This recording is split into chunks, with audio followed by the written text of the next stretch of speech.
They said his silence was dangerous, even more than a ticking time bomb. Silvio Carbone, the man who built a billion-dollar empire on scrap metal, iron nerve, and the quiet destruction of anyone who stood in his way. In Manhattan's most exclusive restaurant, not even the hedge fund manager at table 6 dared look him in the eye. But then there was Sarah, a 21-year-old waitress in a white top and black skirt, her dark hair loose around her shoulders, her shoes half a size too small.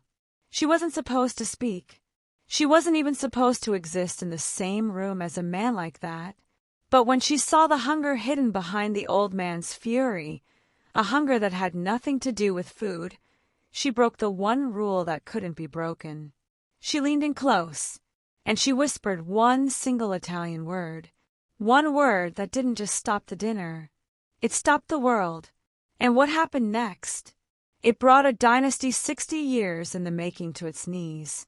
If you wanted to disappear in Manhattan, you didn't go downtown. You went to Alance, the restaurant on 54th Street where the lighting was kept so deliberately dim and the clientele so deliberately powerful that the waitstaff were treated less like human beings and more like expensive furniture that occasionally moved. Sarah Mancini smoothed the front of her black skirt with both hands, a habit she'd had since her first shift 3 years ago, a gesture that meant hold it together. Her white top was pressed and spotless. Her shoes, the required uniform flats she bought secondhand off a restaurant supply site, had stopped being comfortable somewhere around hour 6. It was now hour 9. She couldn't afford to feel it. Rent was due in 3 days. Her mother's transplant consultations in Naples were generating bills that arrived in her email like small, quiet emergencies, each one more politely worded and more devastating than the last. Sarah had a system. Open the email, record the number, close the email, don't think about it until after the shift. The system was failing. Table 1 arrives in 4 minutes. Lucien's voice came through the earpiece like a cold blade. The maitre d', sharp-faced, immaculate, French in the way that certain men use nationality as a form of aggression, was already moving down the line of staff assembled near the kitchen pass, his eyes performing a slow, surgical inspection. "I will say this once," he said, his voice carrying the exact volume of a man who knew everyone in the room was already afraid of him. "You do not speak unless you are spoken to. You do not offer recommendations. You do not ask how anything tastes. You do not make eye contact unless eye contact is initiated." He paused. "You pour. You place. You vanish. Is that understood?" "Yes, Lucien." The staff answered in careful unison. Sarah swallowed. Table 1. The Carbone table. Everyone in this industry knew the Carbones. Marco Marchetti, Silvio's son, the current CEO of Carbone Industries, had successfully converted his father's old-world industrial fortune into a technology and real estate empire that now touched 5 continents. He was 34, calculated, and had a documented reputation for replacing staff the way other men replaced batteries, without sentiment, without ceremony, and the moment performance declined. But it wasn't Marco who made the kitchen staff go quiet when his name was mentioned. It was his father, Silvio Carbone, 80 years old, patriarch, the original, the man who had come to this country with nothing, not even the language, and had built something so large that the city itself seemed to curve slightly around it. Rumors had grown up around him the way ivy grows around stone, slowly, completely, until it was impossible to tell where the structure ended and the legend began. They said he hadn't laughed since his wife passed. They said he had once purchased a shipping company specifically to terminate the contract of a vendor who had kept him waiting. They said his silence, in a meeting, cost more per minute than most people's annual salary. He was, in the phrase that circulated through Manhattan's service industry, like a quiet warning, not someone you approached. Mancini, Lucien's voice, directed at her now. Sarah straightened. Wine and water service. Table 1. I want those glasses filled before the party is seated, and I want you invisible from the moment the patriarch sits down. Am I clear? Completely, Sarah said. Her voice was steady. Her hands, as she reached for the silver tray, were not. Just pour the water, she told herself. Pour the water and vanish. The double doors of a lance opened. The room changed. It wasn't a dramatic change. No one stood, no one gasped. But something happened to the air, a collective tightening, like a theater audience the instant before the curtain moves. The bodyguards entered first, 2 of them, their eyes conducting rapid professional surveys of every corner. Then Marco Marchetti, in a black suit so precisely fitted it looked architectural, already scanning the room with the expression of a man who was always, in every location, doing 3 things at once. And then Silvio. He walked under his own power, slowly, deliberately, with the particular authority of a man who had decided long ago that he would never again hurry for anyone. White tuxedo jacket, black shirt, buttoned to the collar. Silver hair swept back from a face that was all deep lines and absolute stillness. He moved to table 1 and lowered himself into the chair with the careful precision of someone who had made peace with the mechanics of an aging body but refused, on principle, to draw attention to them. The restaurant had gone completely silent. Even the silverware had stopped. Silvio Carbone looked up, just once at the room, with the expression of a man who had conquered everything within his sight and found, upon arrival, that the view gave him nothing. Behind him, through the floor-to-ceiling glass, the Manhattan skyline burned blue and indifferent in the evening haze. Sarah lifted her tray. Pour the water, she told herself. Place the glasses. Vanish. She crossed the floor. She would do exactly that. She would. The trick to surviving a lance, Sarah had learned, was to become architecture. Not a person, not even a presence. A fixture, like the wall sconces or the folded linen, something the eye passed over without registering. She had spent 3 years perfecting this particular invisibility, and most nights it worked. Most nights she could move through the dining room like a current through water, filling glasses, clearing plates, dissolving back into the periphery before anyone thought to look. Tonight, her shoes were making it difficult. The left one had developed a pressure point somewhere near the 4th toe that had graduated, over the course of the evening, from a dull complaint to something approaching genuine malice. She shifted her weight at the service station and did the math she always did around this hour, $180 in tips if the night held, minus the $40 she owed Priya for covering Tuesday, minus the $23 she needed for the transit card.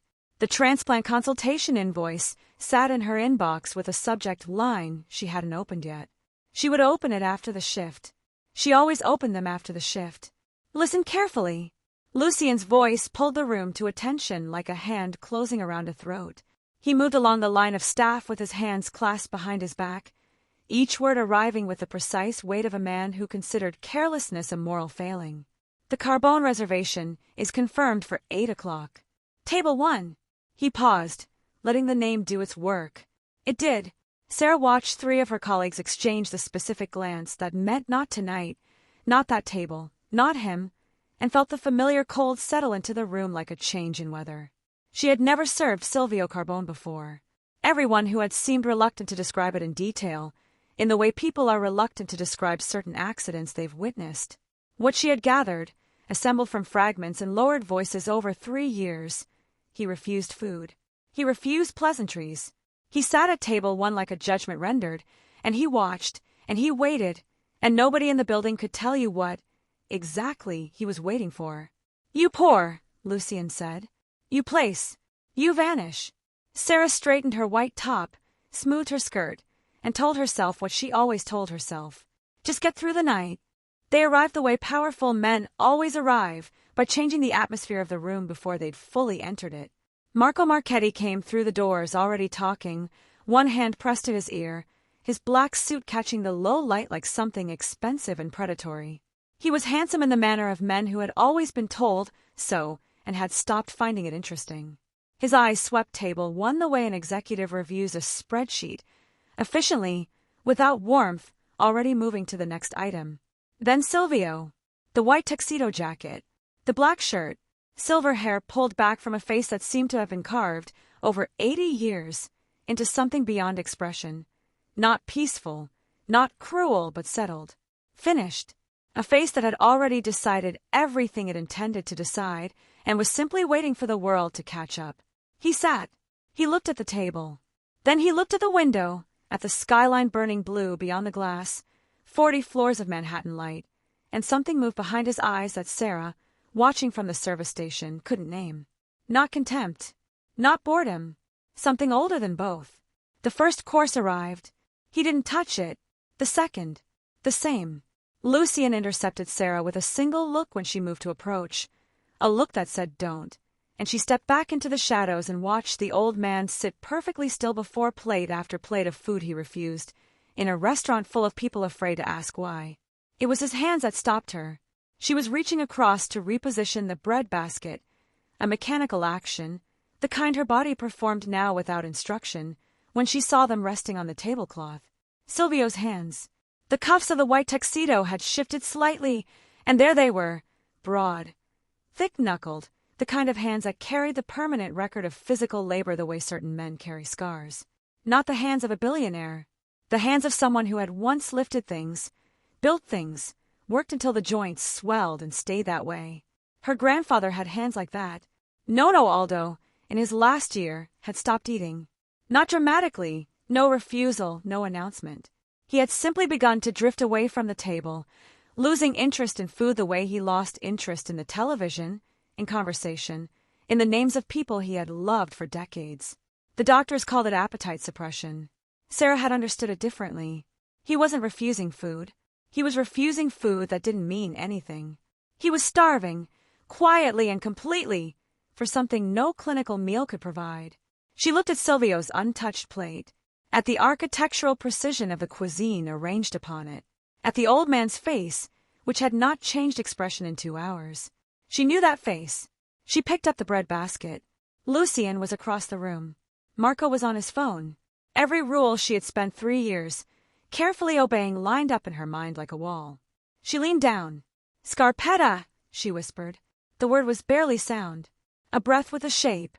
The Italian her grandfather had said at the end of every Sunday meal, use the bread, don't waste it, this is the best part, offered now to a stranger who had stopped eating in the middle of the most expensive restaurant in Manhattan.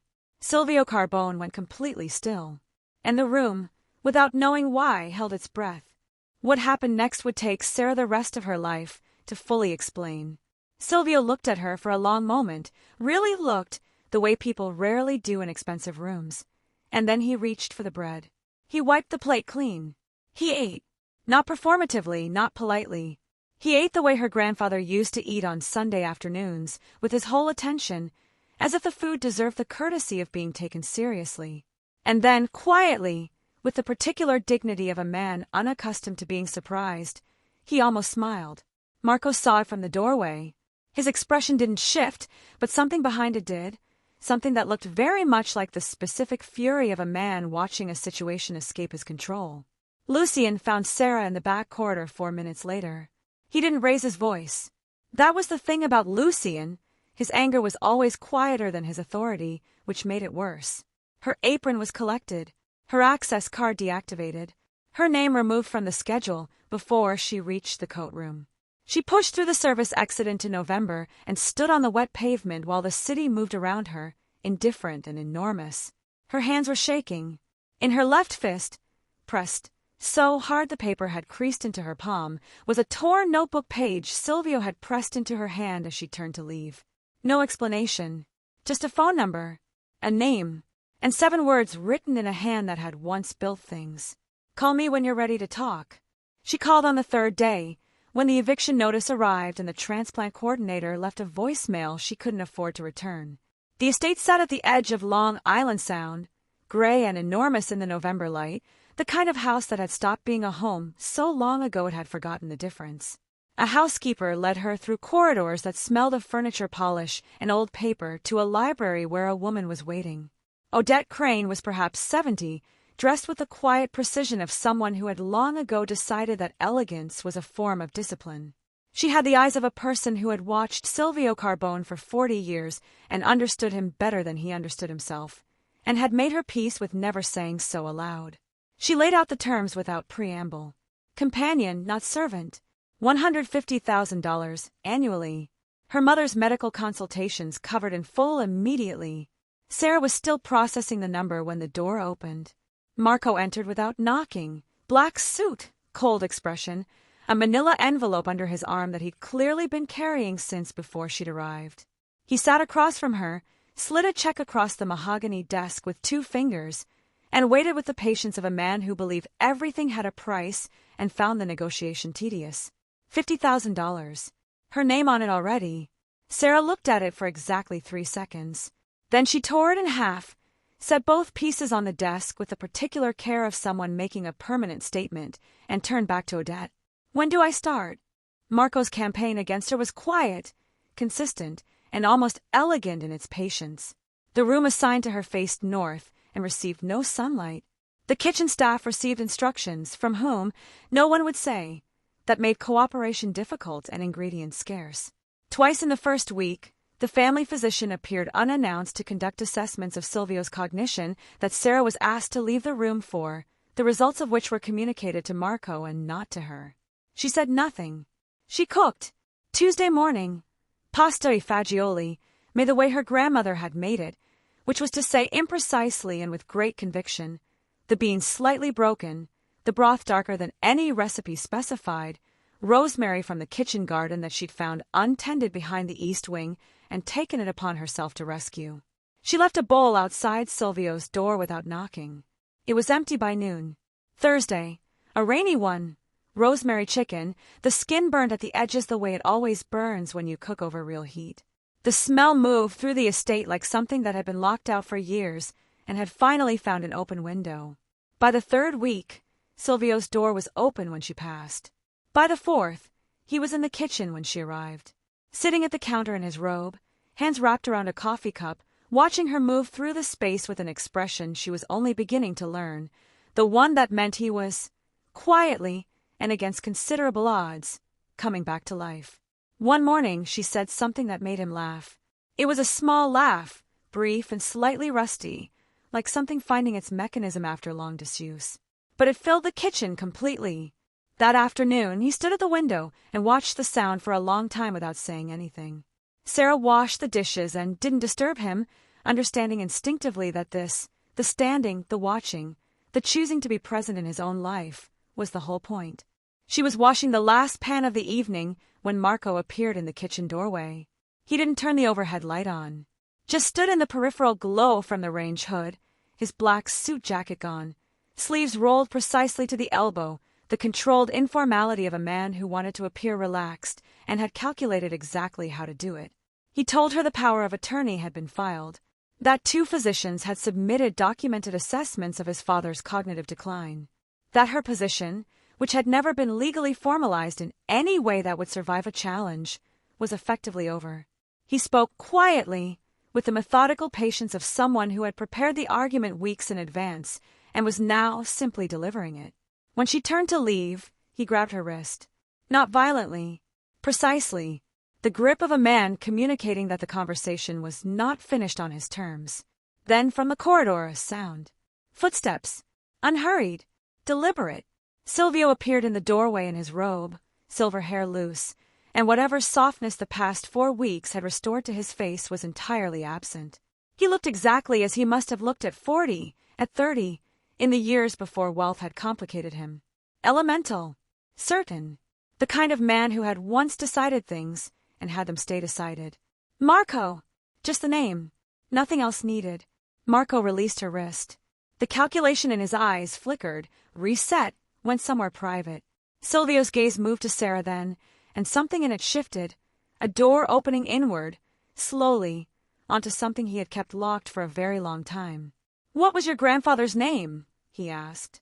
His voice was barely above a whisper. But his hands, she noticed, were shaking. Marco had gone.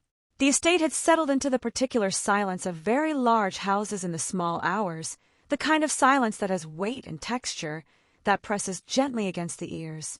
Silvio sat at the kitchen counter. Sarah made tea, because it gave her hand something to do, and because she understood, by now, that he needed the cover of a mundane activity to say true things. He was quiet for a long time. Then he told her.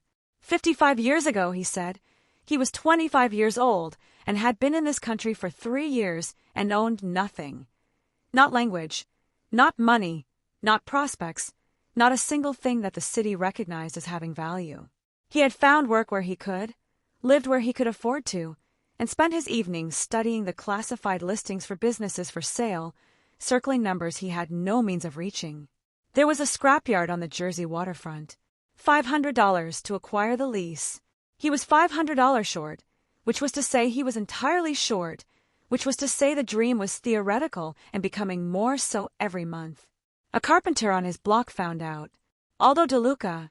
He had come to Silvio's apartment on a Tuesday evening with a tin can, an actual tin can, the kind you store things in when you don't have a bank you trust, and he had pressed it into Silvio's hands without ceremony and told him it was $500, every cent he had managed to save in 4 years, and that Silvio should take it and buy the scrapyard and not insult him by refusing.